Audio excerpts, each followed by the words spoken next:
오늘 함께 나누실 하나님의 말씀은 히브리서 11장 1절에서부터 7절까지 말씀입니다. 신약 성경 365페이지에 있는 히브리서 11장 1절에서부터 7절까지의 말씀을 다 함께 봉독하시겠습니다. 믿음은 바라는 것들의 실상이요 보이지 않는 것들의 증거니 선진들이 이로써 증거를 얻었느니라. 믿음으로 모든 세계가 하나님의 말씀으로 지어진 줄을 우리가 아나니 보이는 것은 나타나는 것으로 말미암아 된 것이 아니니라. 믿음으로 아벨은 가인보다 더 나은 제사를 하나님께 드림으로 의로운 자라 하시는 증거를 얻었으니 하나님이 그 예물에 대하여 증언하심이라. 그가 죽었으나 그 믿음으로써 지금도 말하느니라. 믿음으로 에녹은 죽음을 보지 않고 옮겨졌으니 하나님이 그를 옮기심으로 다시 보이지 아니하였느니라. 그는 옮겨지기 전에 하나님을 기쁘시게 하는 자라 하는 증거를 받았느니라. 믿음이 없이는 하나님을 기쁘시게 하지 못하다니 하나님께 나아가는 자는 반드시 그가 계신 곳과 또한 그가 자기를 찾는 자들에게 상 주시는 이심을 믿어야 할지니라. 믿음으로 노아는 아직 보이지 않는 일에 경고하심을 받아 경외함으로 방주를 준비하여 그 집을 구원하였으니 이로 말미암아 세상을 정죄하고 믿음을 따르는 의의 상속자가 되었느니라. 아멘.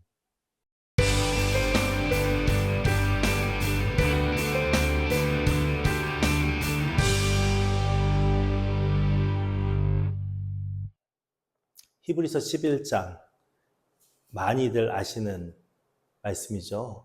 11장을 대표적으로 우리는 무슨 장이라고 많이들 알고 계시죠? 히브리서 11장 하면은 믿음장, 믿음에 대한 내용들이 나옵니다. 그렇다면 이 11장에 믿음에 대한 모든 부분들이 다 기록되어 있을까요? 그게 맞나요? 어려우시죠? 그러니까 우리가 성경 안에서 그 내용을 이해하기 위해서는 이 히브리 기자가 무엇을 이야기하고 끌고 가고 있는지에 대한 문맥을 이해하는 게 되게 중요해요. 그렇다면 우리가 11장이 어떤 믿음에 대해서 가르치고 있느냐를 알기 위해서는 10장에서 무엇을 얘기하고 있는지를 이해하는 게 중요하겠죠. 그래서 10장에 보면 우리가 배교자들에 대한 경고도 있었고 그것이 얼마나 안타까운 일인지에 대한 설명도 있었고 지난주에 우리가 살펴본 바에 의하면은 무엇이 있었습니까? 전날에 너희가 32절 말씀에 전날에 너희가 빛을 받은 후에 고난의 큰 싸움을 견뎌낸 것을 생각하라 라고 지금 권면하면서 어떤 내용들의 이야기가 있었어요? 이미 이들이 예수 믿는 순간부터 이들에게는 큰 환난과 고난의 일들이 있었는데 그런 일들을 어떻게 온 거예요? 견뎌내고 오고 있었거든요. 근데 그 견뎌내게 오게 된 모든 동기와 상황들을 한번 생각해 봐라. 그럼 그 속에 누가 역사하고 있다는 걸 알 수 있다는 거예요? 하나님께서. 그러니까는 그렇게 말씀하면서 36절 말씀에 너희에게 인내가 필요한 것은 너희가 하나님의 뜻을 행한 후에 약속하신 것을 받기 위함이라 라고 말씀하면서 무엇이 필요함을 강조하고 있어요? 인내가 필요함을 강조하고 있어요. 그러면서 37절 이하에 보면 잠시 잠깐 후면 오실 리가 오시리니 지체하지 아니하시리라. 나의 의인은 믿음으로 말미암아 살리라. 또한 뒤로 물러가면 내 마음이 그를 기뻐하지 아니하리라 하셨느니라. 우리가 뒤로 물러가 멸망할 자가 아니오 오직 영혼을 구원함에 이르는 믿음을 가진 자니라. 이 말씀들의 의미는 결국 무엇을 의미하는 것 같습니까? 그 구원이 완성될 때까지 예수 그리스도께서 다시 오셔서 이 땅의 모든 것이 종료되는 그 상황, 하나님의 영원한 천국이 펼쳐지는 그때까지 우리가 어떻게 한다고요? 믿음으로 견뎌내는 자들이 되어야 한다. 그러면 지금 이 맥락 속에서는 무엇을 강조하고 있는 겁니까? 인내함을 강조하고 있는 거죠. 그러니까 지금 이제 그 이야기를 마친 후에 11장에 와서 믿음은 바라는 것들의 실상이요 보이지 않는 것들의 증거니 라는 표현은 전혀 10장의 내용을 고려하지 않은 상태에서 얘기하는 게 아닐 거 아니에요. 10장의 내용을 이어서 지금 설명하고 있는 말씀인 것이죠. 그러니까 10장 마지막 부분에 무엇을 강조했다고요? 인내. 그러면 그 인내가 믿음으로 어떻게 보여지에 대한 것에 대한 설명이 이제 11장에서 나오는 것인데 11장 1절 말씀에 보면 무엇이라고 그래요? 믿음은 무엇이요? 바라는 것들의 실상이요 보이지 않는 것들의 증거니라고 표현하고 있습니다. 이게 새로운 건가요? 우리가 무엇을 믿는다. 우리가 하나님 말고요. 다른 걸 생각해 보십시오. 우리의 마음속에 예를 들어서 돈을 많이 벌고 싶은 사람의 욕망이 있어요. 그럼 그 사람은 어떻게 행동할까요? 돈을 많이 벌기 위한 방법을 연구하겠죠. 그럼 자신이 막 돈을 많이 벌기 위한 어떤 방법을 연구하고 막 찾다가, 아, 그래, 이거 하면 내가 돈을 많이 벌 수 있어 라는 믿음이 생겼어요. 그럼 그 사람은 어떻게 할까요? 그게 만약에 코인이라면 그 사람은 어떻게 할까요? 자기가 가지고 있는 전 재산을 그 코인에 투자를 할 거예요. 그게 돈을 많이 벌게 해줄 거란 믿음이 있으니까. 그러니까 이 믿음이라는 것 자체가 그냥 단순히 우리가 하나님을 믿는 믿음이 아니라 우리가 삶을 살아가는 모든 상황 속에서 이 믿음이랑 갖는 그 말의 의미가 어떤 의미를 담고 있냐면, 내가 무엇인가를 열심히 바라고 그 바라는 것이 어떤 결과로 이어질지를 내 마음속에 확신이 느껴진다면 우리는 어떻게 해요? 그것에 대한 행동을 하게 되죠. 그러니까는 이 믿음은 바라는 것들의 실상이라는 것은 결국 내가 믿는 것을 따라서 우리는 행동할 수밖에 없다라는 것을 설명하고 있는 거예요. 그렇죠? 그러면은 그 믿음은 또 뭐래요? 보이지 않는 것의 증거래요. 그러니까 내가 코인에 돈을 투자를 했는데 이게 돈이 불어날 수도 있고 돈이 손해볼 수도 있는 거잖아요. 예를 들자면 내가 어떤 것을 믿음을 갖고 이것은 반드시 돼 하고 거기서 내가 노력을 해서 투자를 했는데 그게 될 수도 있는 거고 안 될 수도 있는 거잖아요, 사실은. 근데 결국은 그것이 될지 안 될지 그 결과물이 우리가 미리 보고 하는 거예요? 아니죠. 보이지 않는 거예요. 그거는 내가 그것이 될지 안 될지는 보이지 않는 거예요. 보이지 않음에도 불구하고 나는 믿음이 있으니까 그 믿음에 대해서 될 거라는 확신을 가지고 행동을 하는 거죠. 그러니까 그 믿음 자체는 그 믿음의 무엇인가 결과물이 보이지 않는다 하더라도 우리는 그 믿음을 갖고 무엇인가 행동을 한단 말이에요. 그러니까 마찬가지로 하나님 안에, 은혜 안에서 우리가 믿음을 가진 자, 내가 하나님의 진리를 아는 자, 그러면 그 진리를 아는 자면 무엇을 알겠습니까? 세상의 어떤 가치보다 하나님 나라 백성 되는 게 가장 존귀한 가치라는 걸 알겠죠. 그러면 그것이 가장 존귀한 가치라는 걸 알게 된 자, 그것을 믿는 자라면 어떻게 생각하겠습니까? 내가 이 세상을 얼마나 잘 살까? 이거 생각할까요? 이거 고민할까요? 아니죠. 그 나라를 어떻게 하면 바르게 갈 수 있을까라는 것을 생각할 거 아니에요. 그리고 그 안에서 누구를 만나게 되는 거예요? 예수를 만나게 되고 확실히 또렷하게 알게 되었어요. 그 내 마음속에 확신이 생겼고 믿음을 가졌단 말이죠. 그럼 내 마음속에 확신이 생겼고 믿음을 가졌으면 내가 그다음부터는 야, 이제 돈 벌러 갈까? 이런 생각할까요? 아니죠. 그렇다면 내가 그것을 위한 삶으로 내 모든 삶을 투자를 하고 내가 그 모든 삶에 대한 행위가 그 속에서 나타나겠죠. 그러니까는 이 믿음이라는 것은 결코 행동이 이루어지는 모든 과정 속에 되어지는 것이지 행동이 없이 믿음은 이루어질 수 없다라는 걸 지금 설명하는 거예요. 그러니까 이것을 증명하는데 이렇게 믿음의 삶을 살았던 선진들을 봐라. 선진들은 더 누구를 얘기하는 거예요? 믿음의 조상들을 얘기하는 거잖아요. 그 믿음의 조상들을 봐라. 그 믿음의 조상들이 이미 그들의 삶을 통해서 증언하고 있지 않냐라고 2절 말씀에 선진들이 이로써 증거를 얻었느니라 라고 설명하고 있는 거예요. 그럼 오늘 우리의 삶은 어떤 삶이 되어야겠습니까? 어떤 삶이 되겠어요? 믿음이 있다면 당연히 행동하는 삶이 되어야겠죠.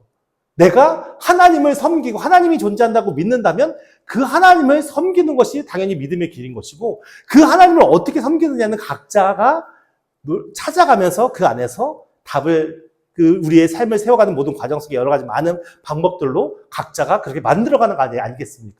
그러니까는 예를 들어서 어떤 사람이 세상적으로 자랑할 게 아무것도 없는 거예요. 그럼 너무 불쌍한 삶을 살고 있는 거죠, 세상적으로 보면. 근데 그 사람은 항상 웃으며 살고 있어요. 그래서 다른 사람들이 아니 당신은 그렇게 자랑할 것이 아무것도 없는데 왜 웃고 살고 있어요? 나는 예수님으로 인해 너무 행복해요.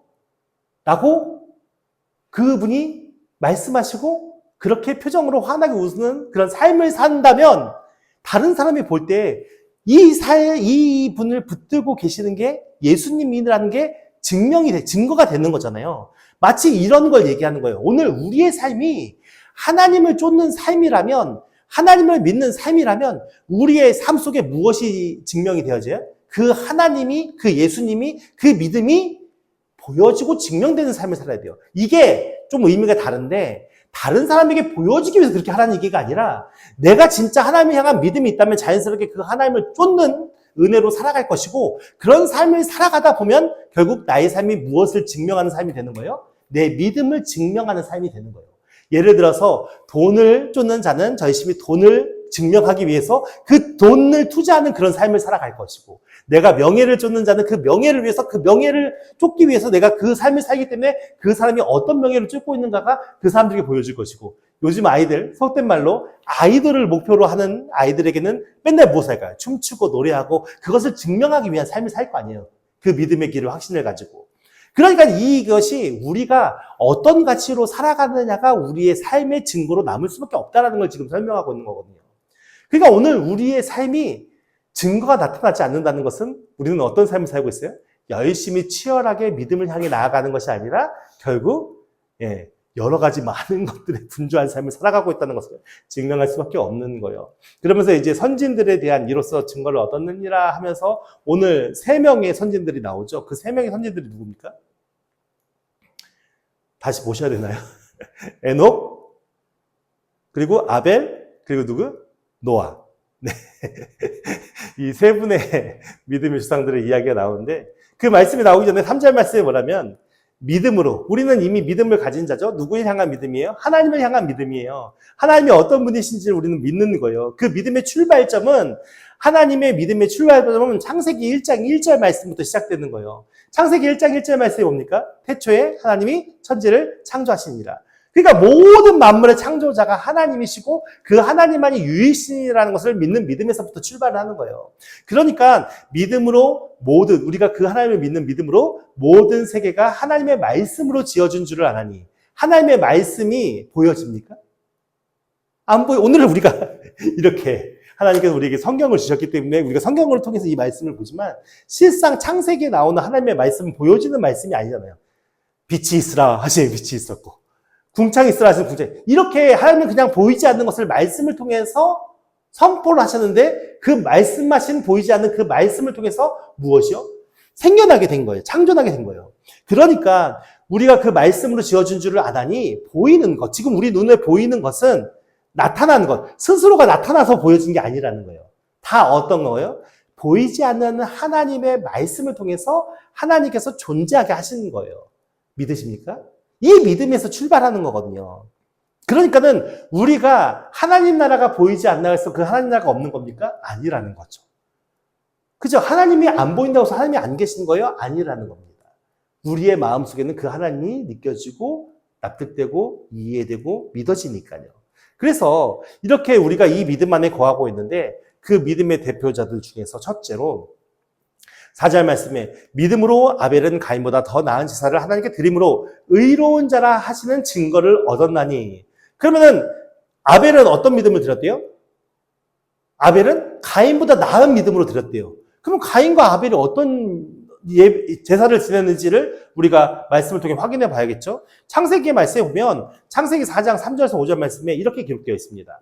세월이 지난 후에는 이미 아담과 하와가 에덴 동산에서 쫓겨나서 그들이 이제 에덴 동산 밖에서 생활을 하게 되는 것이죠. 그럼 자녀들을 낳았고 가인과 아벨을 낳았잖아요. 그러면서 그 세월이 지난 후에 이제 가인도 장성하여서 아벨도 장성하여서 각자 나름대로의 어떤 자신의 어떤 일들을 가지고 있었죠. 근데 가인이 가졌던 일은 뭡니까? 농사 짓는 자였고 아벨은 어떤 자였죠? 양을 치는 자였습니다. 그러니까 그렇게 그 농사 짓는 일로, 양을 치는 일로 얼마의 세월이 지난 후에 가인은 땅의 소산을 제물로 삼아 여호와께 드렸고 아벨은 자기도 양의 첫 새끼와 그 기름으로 드렸더니 여호와께서 아벨과 그의 제물은 받으셨으나 라고 말씀하고 있습니다. 근데 여기서 봐야 할 것은, 우리가 좀 주목해 봐야 할 것은 이 제물에 대한 표현이에요. 우리가 이 당시에 제사법이 만들어졌나요? 제사법이 아예 없었어요. 근데 지금 가인과 아담과 하와가 하나님 앞에 제사 지냈다는 얘기가 있나요? 없었어요. 아무런 기록이 없거든요. 근데 지금 갑자기 세월이 지난 후에 가인과 아벨의 제사가 나와요. 그러면 가인과 아벨은 어떻게 제사를 지내게 되었을까요? 왜 갑자기? 뜬금없이. 그러니까 이 아담과 하와가 에덴 동산 안에 있을 때는 하나님 앞에 제사를 지낼 이유가 있어요, 없어요? 날마다 하나님과 함께하고 있으니까, 그 하나님이 만들어주신 완벽한 동산 안에서 그들이 복종하고 순종하면서 하나님의 뜻을 이루고 살아왔으니까 그들은 제사를 지낼 이유가 없어요. 근데 지금 에덴 동산에서 쫓겨났잖아요. 하나님으로부터 떨어졌어요. 그 에덴 동산에서 쫓겨난 다음에 그들이 이제 아담과 하와가 제사를 지냈다는 기록은 없지만 가인과 아벨이 하나님 앞에 제물을 드렸다라고 이제 표현을 하고 있거든요. 근데 제가 찾아본 이제 그 성경 주석에 보면은 어떤 표현이냐면 여기에 나오는 제물을 삼아서 제사를 드렸다는 이 표현은 희생 제사를 얘기하는 게 아니에요. 그러니까 무슨 얘기냐면 우리가 죄를 지어서 그 죄를 씻기 위한 제물을 잡아서 그 제물에게 죄를 전가시켜서 그 제물을 희생시켜서 제사를 드리는 그 제사를 얘기하는 게 아니에요. 그냥 예를 들자면 명절날 우리가 부모님들을 찾아뵙잖아요. 근데 부모님들을 오랜만에 찾아뵙는데 그냥 가는 사람 있나요? 없죠. 예를 들어서 신하가 갑자기 왕을 아련하는 거예요. 근데 왕을 아련하는데 그냥 빈손으로 가는 신하가 있을까요? 아니죠. 왕에게 존귀한 자, 귀한 자, 우리가 존경하는 사람이나 어떤 그런 사람을 만났을 때 우리는 무엇을 가져가요? 마음의 선물을 담아가는 거예요. 그러니까 여기서 드리는 제사와 제물은 하나님께 하나님 내가 이렇게 범죄했으니까 용서해 주세요 라는 그 희생의 제사가 아니라 그냥 하나님 앞에 감사하고 기쁨으로 그 하나님 앞에 바치는 그 하나님 앞에 선물로 드리는 그런 제물을 이야기하는 거예요. 그러니까는 가인이 땅의 소산으로 제물을 드리는 게 잘못된 거예요? 맞는 거예요? 맞죠? 자신의 그 농사를 지어서 제물을 드리는 거니까. 아벨이 자신의 첫 새끼로 그렇게 제물을 드리는 게 맞아요? 틀려요? 맞는 거죠. 각자의 일 안에서 하나님께 감사의 예물을 드리는 거니까 맞는 거예요. 근데 이게 좀 다른 표현이 뭐냐면 어떤 목사님이 이것에 대해서 설명하시면서 뭐라고 이야기하셨냐면은 가인은 땅의 소산으로 제물을 삼아 드렸다는 것은 가인이 수확한 많은 것들 중에서 일부분을 띄어다가 하나님 앞에 그냥 드린 것이고 아벨은 자기도 양의 첫 새끼와 그 기름으로 드렸다는 것은 제가 주석책에 보니까 이게 우리나라 표현에는 단수로 표현됐는데 그 원어 성경에는 복수로 표현이 되어 있더라고요. 그러니까 첫 새끼들과 그 기름들이에요.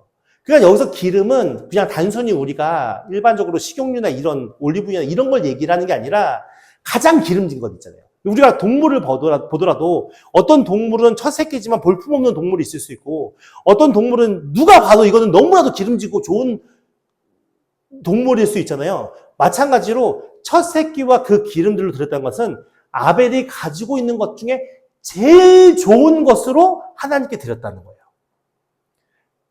그렇다면은 이 가인과 아벨의 차이는 무엇이죠? 하나님께 제물을 드리는 태도가 달랐다는 거예요. 이해가 되십니까?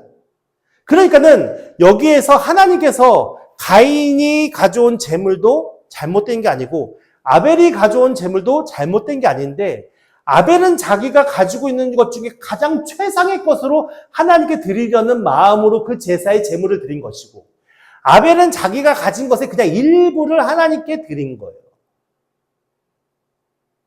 그랬는데 하나님께서 누구의 제사를 기뻐 받으셨겠어요?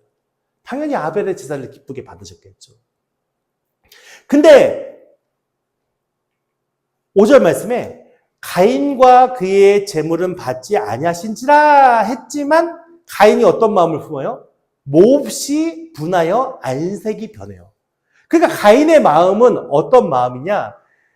동생과 같이 제사를 드렸는데 동생의 제물만 받았다는 그것을 통해서 내가 하나님 앞에 더욱더 정성을 정성을 들여서 제사를 드려야 되는구나 이렇게 생각하는 게 아니라 어떤 마음이요? 경쟁의 마음이었던 거예요. 동생과 경쟁의 마음. 자기가 졌다고 생각하니까 어떻게 해요? 화가 나기 시작하는 거죠. 그 화나는 분노의 마음이 결국 어디까지 이르게 된 죄의 씨앗인 거예요? 살인에 이르기까지 이르는 죄의 씨앗인 거예요. 그러니까는 이렇게 하나님을 대하는 태도가 중요한 것을 우리가 생각하면서 다시 4절 말씀으로 돌아오면 믿음으로 아벨은 가인보다 더 나은 제사를 드렸다는 말씀의 표현은 어떤 표현을 담고 있는 거예요? 하나님을 대하는 그의 삶의 태도가 가인보다 훨씬 소중하고 귀중하게 하나님의 존재를 인정하고 그 하나님 앞에 귀한 것을 드렸겠죠. 근데 이게 인내랑 무슨 관계가 있을까요? 이게 인내랑 무슨 관계가 있을까요? 지금 인내의 얘기를 하면서 지금 아벨의 얘기를 하고 있는 거잖아요. 믿음 안에서. 이게 인내랑 무슨 관계가 있어요? 생각해 보세요, 상황을. 가인은요, 자신이 쌓아둔 곡식 창고면 창고일 수 있고, 곡식 쌓아놓은 어떤, 자신의 소산을 쌓아놓은 곳이 있을 거 아니에요. 거기서 아무거나 하나 갖다 드리면 돼요. 인내가 필요한가요? 그냥 있는 거 하나 갖다 드리면 되잖아요. 근데 아벨은요, 자신이 기르는 양들을 다 살펴봐야 되는 거예요.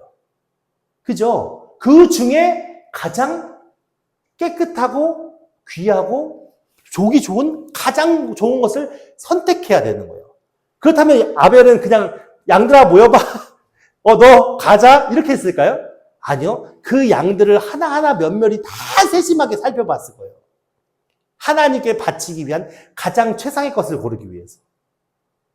그러면 그의 삶의 태도에서는 무엇이 필요한 거예요?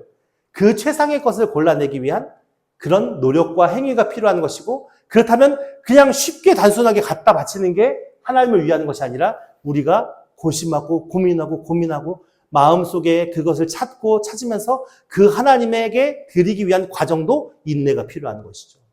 그렇게 그 최선의 것을 골라서 하나님 앞에 드림으로 말미암아 의로운 자라 하는 증거를 얻었다고요. 그럼 하나님께서 오늘 우리의 성의 없는 것을 받으시겠습니까? 금액이 중요한 게 아니고 어느 정도 가치 있는 게 중요한 게 아니라 결국 하나님께서는 무엇을 받는다는 것을 아벨과 가인의 제사를 통해서 알 수 있어요? 우리의 마음을 받으신다는 걸 알 수 있는 거예요. 우리의 마음을. 우리의 그 정성을. 근데 우리의 그 정성에 인내가 필요 없을까요? 당연히 인내가 필요한 거예요. 그래서 그렇게 해서 그렇게 하나님을 정성스럽게 그 예물을 드린 자에게 무엇이요? 의로운 자라는 증거를 받았습니다. 그래서 하나님이 그 예물에 대하여 증언하시는 거예요. 어떤 걸요? 그렇게 정성을 다해서 인내를 다해서 마음을 다해서 드린 그 예물이 자신이 가장 기뻐하는 예물이라는 것을 이미 아벨의 제사를 통해서 그 하나님께서 증언하신 거나 마찬가지죠. 그 사건을 통해서. 그래서 그 아벨은 이미 죽었지만 하나님의 말씀으로 기록되어 있고 그 하나님의 말씀을 통해서 오늘 우리에게 그 믿음이 어떻게 돼요? 전달되어 오고 있는 거죠. 그러니까 우리가 가인과 아벨의 제사를 생각하면 뭘 생각해야 돼요? 그 삶에 대한 태도. 아벨의 태도와 가인의 태도.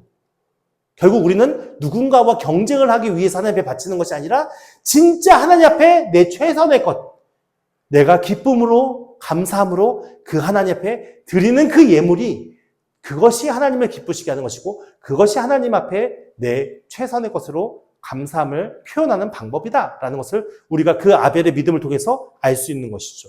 그러면서 그 다음에 5절 말씀에 믿음으로 에녹은 죽음을 보지 않고 옮겨졌으니 하나님의 그를 옮기심으로 다시 보이지 아니하였느니라. 그는 옮겨지기 전에 하나님을 기쁘시게 하는 자라 하는 증거를 받았느니라. 이 말씀에서 가장 핵심 포인트로 말씀하고 있는 표현은 무엇인 것 같아요? 무엇인 것 같습니까? 계속 반복적으로 얘기하는 이유가 있겠죠. 가장 많이 반복적으로 이야기하는 말씀이 뭡니까? 옮기셨느니라. 옮겨졌느니라. 옮겨졌느니라. 옮기심으로 옮기기 전에 결국 무엇입니까? 에녹 하면은 여러분들 무엇을 기억하고 있습니까? 에녹. 죽음을 보지 않고 하나님 나라로 올라간 자를 얘기하잖아요. 보세요. 에녹은 창세기 5장 24절에 에녹이 하나님과 어떻게 했다고요? 동행하더니 하나님이 그를 데려가셨어요. 세상에 있는 에녹을 하나님께서 데려가셨어요. 어디로 데려가셨을까요? 당연히 하나님 나라로 데려가시겠죠. 그를 딴 데 어디다 갖다 놓으시겠어요. 하나님과 동행하는 자니까. 하나님께서 그를 데려가셨다고요. 그러면서 이 세상에 이제 있어요, 없어요? 없어요. 어느 순간 갑자기 사라지는 거예요. 그랬는데 보십시오. 그 에녹이 하나님과 동행한 것을 뭐라고 표현하고 있냐면은 그것이 에녹의 믿음이다라고 표현하면서 그가 하나님과 동행한 것을 하나님을 기쁘시게 하는 자라고 표현하고 있는 거예요. 그러니까 하나님을 기쁘시게 한다는 것은 무엇입니까? 하나님과 동행한다는 것을 알 수 있고 하나님과 동행한다는 것은 무엇입니까? 그냥 막연하게 하나님 같이 걸어요 이걸 얘기하는 걸까요? 모든 삶의 영역 속에 하나님이 함께하지 않은 곳이 없다라는 것을 이야기하는 거겠죠. 그런 에녹의 삶이 우리가 생각할 때 무슨 인내가 있겠습니까? 무슨 인내가 있을까요? 우리가 살아가는 삶을 한번 비춰보십시오. 여러분, 하나님과 동행하기가 쉽습니까? 이때는 에녹이 하나님의 옆에 사람으로 딱 서서 그 하나님과 함께 하는 삶을 얘기했을까요? 에녹이 살았던 삶도 하나님이 보이지 않는 삶이었어요. 그리고 에녹이 살았던 삶도 오늘 우리가 살아가는 삶처럼 많은 유혹이 있는 삶이었어요. 그런 삶 속에서 내가 어떻게 해요? 그 하나님과 동행함을 통해서 그 하나님을 기쁘시게 할 수 있는 믿음의 증거까지 나아갔다는 것. 그 하나님께서 그 에녹을 사랑하셔서 그 에녹을 세상에 두지 않고 자신이 데려가실 정도로 그 에녹이 하나님을 기쁘시게 했다는 것. 그러면 에녹은 그냥 자연스럽게 이게 되었을까요? 그렇지 않았을 거예요. 그 마음속에 충돌되는 많은 유혹들과 많은 미혹들이 있었지만 그것을 다 내려놓고 여호와 하나님을 기쁘시게 하기 위한 마음으로 날마다 그 하나님 앞에 자신의 삶을 그 하나님과 동행하기 위해서 얼마나 많은 인내와 애를 썼겠습니까? 그것을 하나님께서 보시고 아시는 것이죠. 그 마음을 하나님께서 기뻐 받으신 거예요. 에녹이 죄가 없었을까요? 아니요, 에녹도 죄를 가지고 태어났을 거 아닙니까? 그죠? 죄를 가지고 태어났으니까 죄의 영역 속에 있을 수도 있었을 거예요. 그럼에도 불구하고 그 에녹 자신이 어떤 마음이요? 그 하나님을 기쁘시게 하기 위한 믿음의 마음으로 그 하나님을 찾고 바라고 간절히 그 하나님과 함께 동행하기 위해 애쓰고 힘썼던 그 모든 인내의 과정들을 한번 생각해 보세요. 그게 결코 쉬운 일일까요? 아닐 겁니다. 그런 것이 있었기 때문에 결국 하나님께서 그 에녹을 어떻게 하셨다고요? 옮기셨다고요. 오늘 우리의 삶도 믿음이 증명되기 위해서는 어떤 삶이 되어야겠습니까? 끊임없이 우리가 하나님의 구원받은 자라는 믿음을 가진다면, 내가 하나님 나라 백성이 되었다는 자가 되었다면 우리는 무슨 어떤 표현을 가지고 살아야 될까요? 그 하나님을 기쁘시게 하기 위한 은혜의 표현들을 우리의 삶 속에 녹아내야겠죠. 근데 우리는 그 은혜의 삶 속에 하나님을 기쁘시게 하기 위한 은혜의 행위들이 우리의 삶 속에 충분히 녹아지게 되어지면 그것이 결국 무엇을 나타내는 겁니까? 많은 사람들에게 하나님을 증언하고 증명하는 삶으로 드러날 수밖에 없다라는 겁니다. 그러니까 결국 이 에녹의 말씀이 아주 짤막한 글이지만 그 짤막한 글 속에 많은 의미가 담겨져 있고 그 많은 의미가 오늘 우리에게 교훈과 우리에게 도전을 주면서 우리가 그 에녹과 같은 삶을 살기 위한 몸부림을 칠 수 있는 하나의 동기가 되지 않습니까? 그렇게 하나님의 증거로 우리에게 다가온다는 거예요. 그렇다면 오늘 우리의 삶도 그런 증거를 나타내는 삶이 되어야겠죠. 그러면서 6절 말씀에 이 에녹의 믿음은 믿음이 없이는 하나님을 기쁘시게 하지 못한다고요. 그러니까 믿음이라는 것은 하나님이 계신 것을 믿고 그 하나님께서 우리를 부르신다는 것을 믿는 거잖아요. 그러니까 이것을 믿지 않는 자들은 어떤 삶을 살겠습니까? 자신을 위한 삶을 살겠죠. 내 욕심을 위한 삶을 살고. 그러니까 가인 때 아담 후손으로 태어난 모든 사람들은 죄를 갖고 태어나기 때문에 다 하나님 안에서 하나님을 인정치 않고 자신의 욕망과 욕심을 위한 삶을 끊임없이 살아내요. 그래서 이 세상에 무엇이 관영해지는 삶이 된 거예요? 죄가 관영한 삶이 된 거잖아요. 그렇기 때문에 이 믿음, 하나님의 존재를 깨닫고 그 하나님께서 우리를 사랑하시고 우리를 부르신다는 것을 믿는 자는 결국 어떻게 한다고요? 하나님을 기쁘시게 하는 삶으로 살아내야 되는 거예요. 그러니까 믿음이 없는 자는 결국 그 반대로 하나님을 기쁘시게 하지 못하는 거죠. 왜냐하면 자신의 마음대로 자신의 삶을 사는 거니까. 그러니까 하나님께 그 하나님을 아는 자, 그 믿음을 가진 자는 하나님께 나아가는 자가 될 것이고 그 하나님 앞에 나아가는 자는 무엇을 알아야 한대요? 반드시 그가 어떻게 한다고요? 계신 것을 한다. 어디 계십니까? 어디 계세요? 저 우주 끝에 거기 계시나요? 아니요, 우리 바로 옆에 계세요. 나와 항상 함께 하시는 하나님이세요. 그 하나님께 나아가는 자는 하나님의 존재에 대해서 항상 느끼고 깨닫고 그 하나님을 생각하며 사는 자예요. 한시도 잊어버리지 않아요. 매 순간 하나님 나와 함께 하시는구나. 그리고 또 그가 어떤 자요? 하나님을 찾는 자들에게 상 주시는 이심을 믿어야 하지. 결국 우리가 하나님 앞에 받을 상은 뭡니까? 의의 상이겠죠. 의의 상은 결국 무엇입니까? 우리의 구원이죠. 하나님 나라 자녀가 되고 그 하나님 나라 백성이 되는 것. 이것보다 더 귀중하고 소중한 상이 있습니까? 사실은 없잖아요. 내가 이 세상에서 대통령 표창을 받든 유엔 표창을 받든 그게 무슨 의미가 있습니까? 구원함을 받지 못하면 아무 의미 없는 거잖아요. 이 세상에서 아무리 내가 가장 최고의 부자로 산들 그게 무슨 상이 되겠습니까? 결국 100년 남짓의 삶밖에 살 수 없는 게 인간의 존재인데요. 결국 우리는 하나님 앞에 설 수밖에 없는 존재들이라고요. 그 하나님에 설 때 하나님 나라 백성 되는 것보다 귀한 상이 있습니까? 당연히 그보다 귀한 상은 없죠. 어떤 자가요? 그 하나님이 우리와 함께 하신다는 것을 믿는 자와 그 하나님을 찾는 자, 내가 얼마나 연약하고 부족한 존재인지를 깨닫고 나의 삶에 그 전능하신 하나님의 존재, 그 하나님의 도우심과 그 하나님의 인도하심을 간절히 사모하는 자, 그런 자들에게 결국 구원을 완성시키는 하나님이시다라고 말씀하는 겁니다. 그러면서 마지막으로 노아에 대한 말씀이 나옵니다. 노아, 믿음으로 노아는 아직 보이지 않는 일에 경고하심을 받았어요. 그러니까 이 시대에는요, 비가 그렇게 많이 내린 적이 없어요. 비가 내려도 살짝 보슬비 정도만 내린 것이지 그 비가 홍수를 만들어낼 만큼 그리고 그런 일이 없었어요. 그러니까는 큰 배를 만들 의미가 없었던 거예요. 한 번도 그런 일도 없었고. 그러니까는 하나님께서 노아에게 경고를 하셨죠. 근데 그 경고가 노아에게만 하셨을까요? 노아의 배를 통해서 무엇을 경고하신 거예요? 세상 사람들이 다 경고하는 거예요. 생각해보세요. 어떤 사람이 비도 그렇게 많이 안 내리는데 산 중턱에다가 그것도 배가 장난 아니게 큰 그런 배를 만들고 있는데 그걸 그 동네 사람들 몰랐을까요? 그 지역 모든 사람들이 몰랐을까요? 다 소문났을 거예요. 도대체 저 사람은 무슨 사람이냐? 어떤 사람이냐?